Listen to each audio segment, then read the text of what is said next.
Welcome to Tell Me More Stories Told Us podcast. Great to be here. Today, get ready for, well, a really thrilling expedition, I think, into the life of a truly extraordinary individual. Augusta Ada King, Countess of Lovelace. Often just known as Ada Lovelace. Exactly. And forget dusty history books, okay? We're diving headfirst into a story packed with family drama, brilliant intellect, and a vision so far ahead of its time. It's actually still powering our world today. That's right. It's a fascinating journey. We're talking about Ada Lovelace, a tale really woven with the threads of unconventional parentage, a really rigorous mind, and this spark of imagination that, well, it basically ignited the future of computing. Now, you simply can't talk about Ada without acknowledging her rather dramatic beginnings. I mean, really. She was the one and only legitimate child of the legendary poet Lord Byron. You know, picture a true celebrity of his era. Absolutely huge figure. And the fiercely intelligent Anne Isabella Milbank. Can you even imagine the debates around that dinner table? No kidding. It's an incredible mix, isn't it? Artistic flair on one side, sharp logic on the other.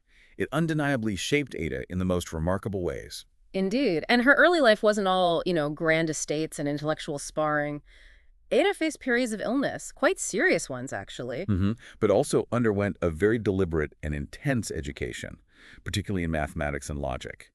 This was carefully orchestrated by her mother. Right, Lady Byron, who understandably harbored concerns, maybe serious fears, about Ada potentially inheriting what she perceived as her father's more volatile tendencies, his insanity, as she sometimes put it. A real fear of the poetic temperament, perhaps. She wanted to structure, logic, mathematics to ground Ada. It's quite striking, though, isn't it? Despite her mother's best efforts to perhaps steer her away from any perceived Byronic influence, Ada remained deeply intrigued by the father she barely knew. Yeah, that connection, or lack of one, seemed to loom large. She even chose the names Byron and Gordon for her sons, which is quite telling, and in a final, really poignant act, requested to be laid to rest beside him. It speaks volumes, doesn't it? About that enduring, if absent, paternal connection. Something she couldn't shake, clearly. It does. And even before her, her groundbreaking work in mathematics that we'll get to, young Ada demonstrated a remarkably inventive and imaginative spirit. There's one particular episode from her childhood that I find just captures this perfectly. Oh, you mean the flying project? Yes. Around the age of 12, she became utterly determined to conquer the skies.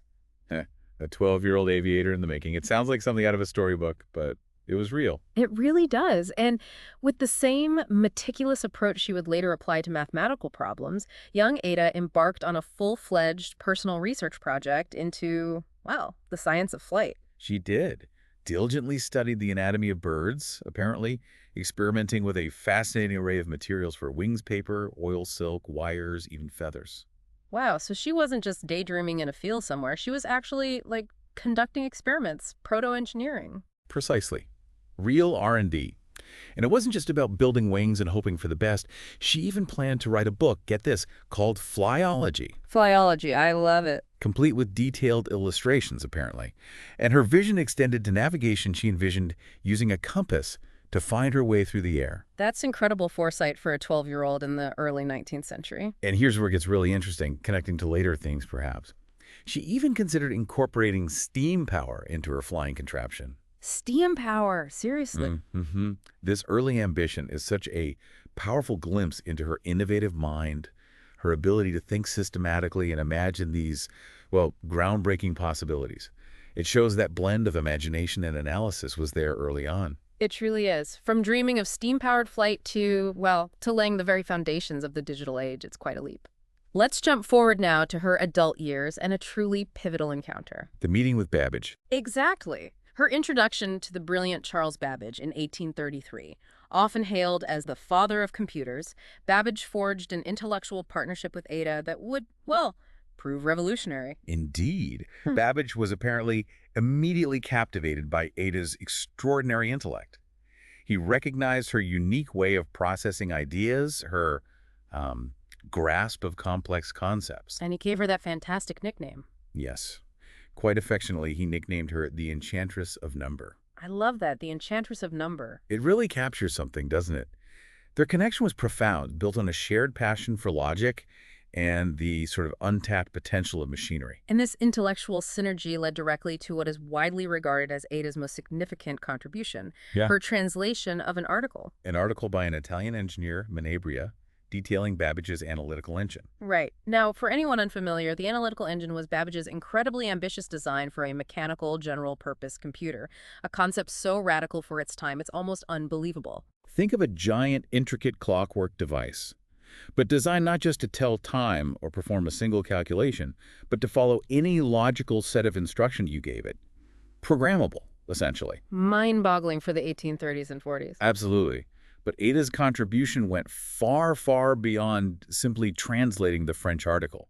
She added a series of extensive and remarkably insightful notes. These notes, as they were called, this is where her true genius really shines through, isn't it? It is. The notes ended up being about 3 times longer than the original article itself. Wow. Okay, let's delve into the significance of these notes, particularly the famous Note G. This is where things get really interesting, right? This is where we see her go beyond just understanding the machine to understanding its potential in a completely new way. Absolutely. In Note G, Ada meticulously detailed an algorithm, a step-by-step procedure designed to be executed by the Analytical Engine, specifically to calculate Bernoulli numbers. Okay, Bernoulli numbers. Might sound a bit obscure to some listeners. What are they, essentially? Well, they're a sequence of rational numbers, fractions mostly, that pop up in number theory and analysis. Important, but maybe not household names. What's crucial here isn't the numbers themselves, but the process.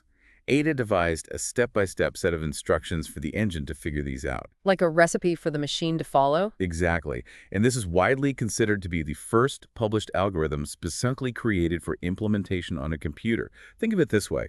Before Ada, machines calculated specific things. Ada envisioned them processing instructions following a program. That leap, documented right there in Note G, is the bedrock of all the software, every app, every website we use today. It's that moment, computation transcended mere arithmetic. Precisely. It's about symbolic manipulation according to rules. So, in essence, in the mid-19th century, Ada Lovelace conceived and documented what we would now recognize as the very first published computer program. That's just staggering. It truly is. Now, it's important to acknowledge that there's ongoing discussion among historians about who deserves the absolute title of first programmer. It's a bit nuanced. Okay, how so? Well, some point out, quite rightly, that Babbage himself had sketched out earlier programs for the engine in his notebooks, plans for how it might calculate certain things. Ah, okay. But they weren't published. Most remain unpublished, yes. So it's a nuanced picture, but it seems a key part of Ada's contribution was not only in creating this specific complex algorithm for Bernoulli numbers, but also in articulating the broader possibilities of this machine in a way that perhaps even Babbage hadn't fully grasped, or at least hadn't publicized in the same way. Right, so Babbage built the engine, or designed it at least. He provided the blueprint for the hardware, you could say. Ada was the first to truly articulate the potential of the software, the concept of programming it for general purposes. She went beyond seeing the analytical engine as just a powerful calculator. And this is where her vision becomes truly revolutionary for me. Ada envisioned its potential to manipulate symbols, not just numbers. Think about that leap. She saw that if you could represent anything, music, letters, any object really, whose fundamental relationships could be expressed logically, then the engine could work with it. This wasn't just about crunching numbers anymore, it was about processing information. Exactly. And this included the truly mind-blowing idea for the time that the analytical engine could potentially compose music. Compose music with gears and levers. She understood that the underlying principles weren't limited to mathematics. They could apply to anything governed by logical rules, including the relationships between musical notes, patterns, harmony. This was a monumental leap in understanding the fundamental capabilities of what we now call computing devices. She saw its universality. And she captured this vision so powerfully in her own writing. I think we should share that quote from her notes. It really brings this to life. Yes, the famous one.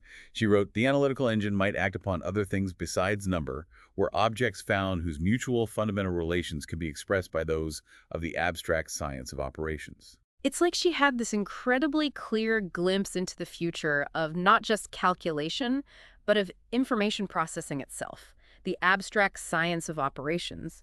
That's programming. It's an incredibly insightful quote.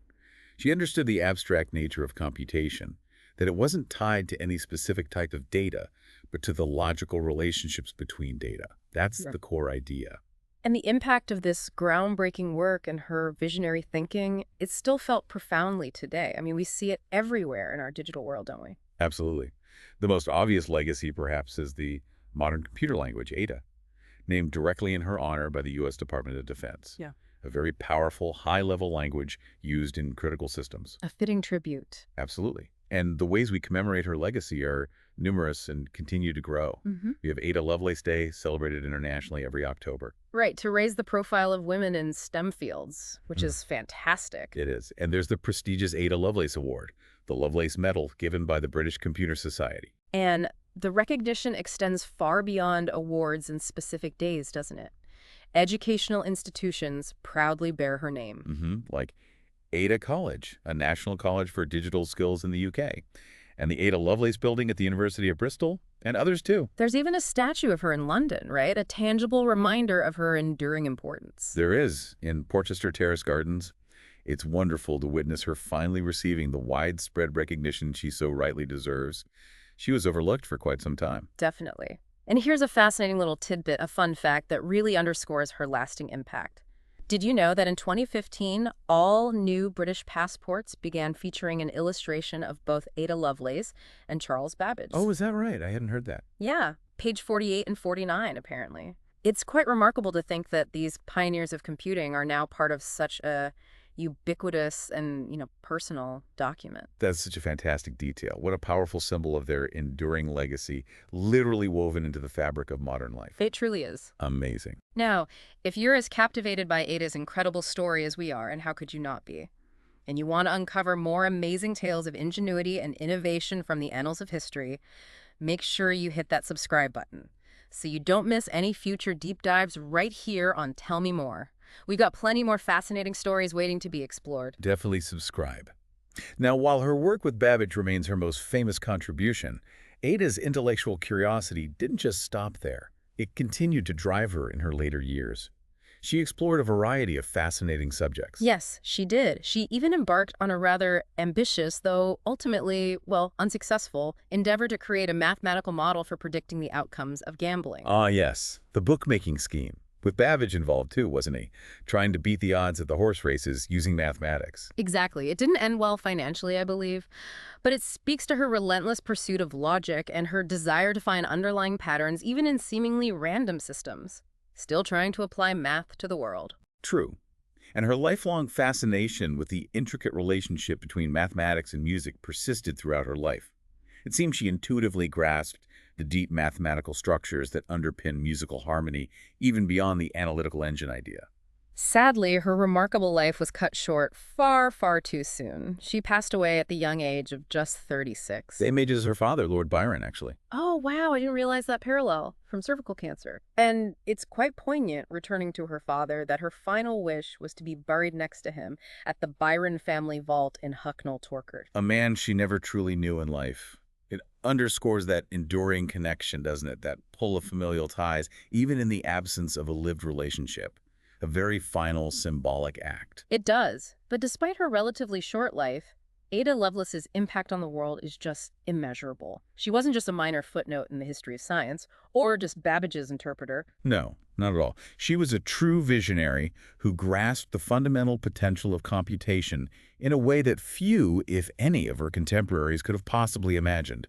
She saw beyond the machine itself. And her profound insights, meticulously documented in those remarkable notes, truly provided a foundational understanding for the digital age we now inhabit. It really does make you wonder what other groundbreaking ideas she might have conceived had she been granted more time. Indeed. The mind reels at the possibilities. And that brings us to our final thought for you today, something to maybe mull over. Consider Ada Lovelace's unique approach, what some have called poetical science. That blend of logic and imagination. Exactly. Her extraordinary ability to blend the rigor of logic with the power of imagination. How might this seemingly paradoxical approach still hold immense relevance and value in our rapidly evolving technological landscape today? That's a great question. Where else could that fusion lead? Right.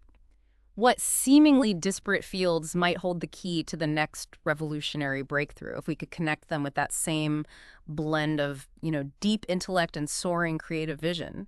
It's a fascinating question to ponder long after our deep dive concludes. It really is food for thought.